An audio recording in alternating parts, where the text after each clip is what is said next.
ఏ అర్హత ఉందని చెప్పి నేను అదే విధంగా ఇంకో పెద్ద మనిషి ఇట్లా చేయాలి అట్లా చేయాలని ఉచిత సలహాలు ఇస్తుండ్రు.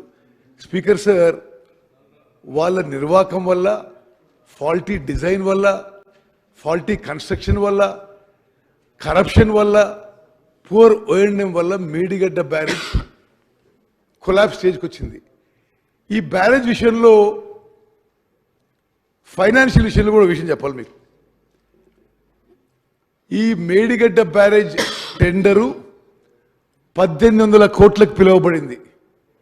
వర్క్ అవార్డ్ అయింది 1800 crores. ఫైనల్గా ఎంత అమౌంట్ పోయింది స్పీకర్ గారు? 4500 కోట్లకి.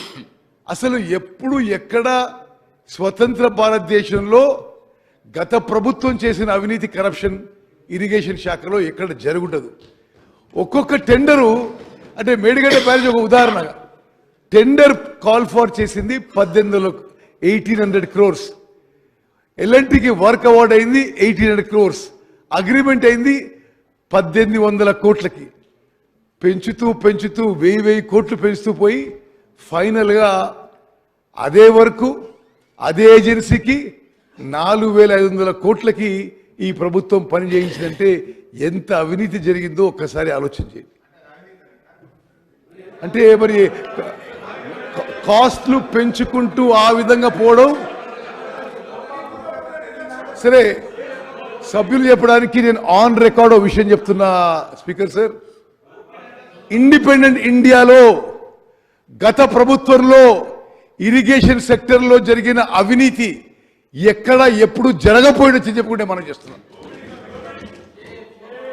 స్పీకర్ సార్, ఈ విషయాలలో ఈ డ్యామ్స్ అండ్ బ్యారేజెస్ విషయంలో the national authority is the national Dam Safety authority.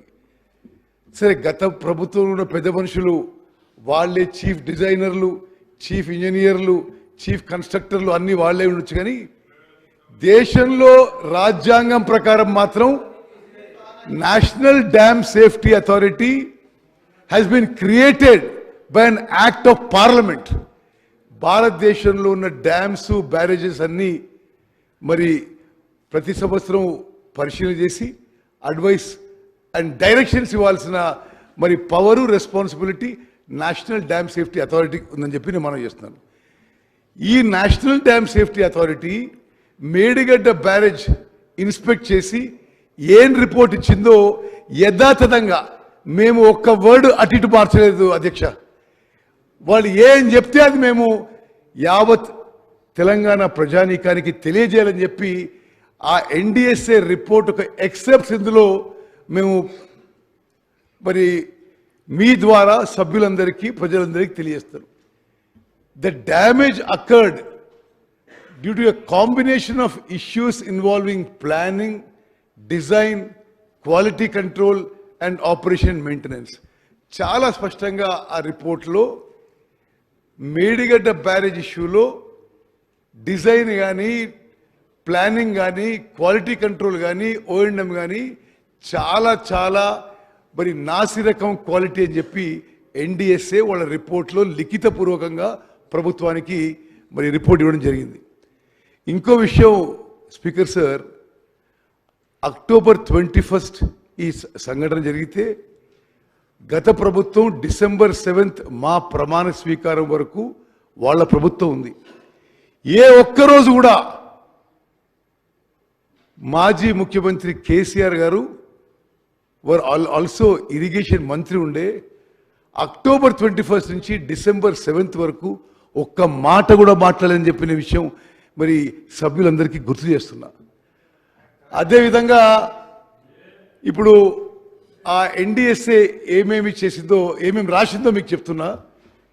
There appears to be construction deficiency due to lack of stringent quality control. Quality control లేనందున మరి కన్స్ట్రక్షన్లో డెఫిషియన్సీ జరిగిందని నేషనల్ డ్యామ్ సేఫ్టీ అథారిటీ, అదో constitutional body, వాళ్ళు లిఖితపూర్వకంగా ప్రభుత్వానికి report ఇచ్చిన విషయం కూడా నేను మనం చేస్తున్నాను. ఇంకో చోట రిపోర్ట్లో there are deficiencies in the project planning and design as well. The barrage has been designed as floating structure, but constructed as rigid structure. మరి ఎంత లోపం జరిగిందో దీని ద్వారా సభ్యులందరికీ గమనించాలని చెప్పి నేను మనవి చేస్తాను. అదేవిధంగా 2019లో ఈ బ్యారేజ్ పనులు పూర్తయితే ఏమీ ఇన్స్పెక్షన్ కానీ మెయింటెనెన్స్ కానీ 3-4 ఏళ్ళు ఏమీ జరగలేని విషయం కూడా మరి ఎన్డిఎస్ఏ రిపోర్ట్ తెలియజేస్తుంది. అదేవిధంగా Telangana state dam safety organisation వాళ్ళని ఎన్డిఎస్ఏ ఇది జరగకముందే pre monsoon post monsoon checks చేయాలని చెప్పి లిఖితపూర్వకంగా ఇచ్చిన తెలంగాణలో ఇరిగేషన్ శాఖ ఆ స్టేట్ డ్యామ్ సేఫ్టీ ఆర్గనైజేషన్ ఈ చెక్స్ చేయలేని విషయం కూడా నేను మనం చేస్తున్నా. ఈ 3-4 ఏళ్లలో అనేక సందర్భాల్లో అంటే ఎవరికి తెలియని విషయాన్ని కూడా కాదు, ఎల్ఎన్టీ ఏజెన్సీ అనేక లెటర్స్ రాసింది, అక్కడ కింద స్థాయి ఇంజనీర్లు అనేక లెటర్స్ రాశారు. అందరి చూస్తుండగానే మరి పూర్తి నిర్లక్ష్యంతో ఈ బ్యారేజ్ ఇప్పుడు కొలాప్స్ అయ్యే పరిస్థితి వచ్చిందని చెప్పి నేను మనవి చేస్తాను. ది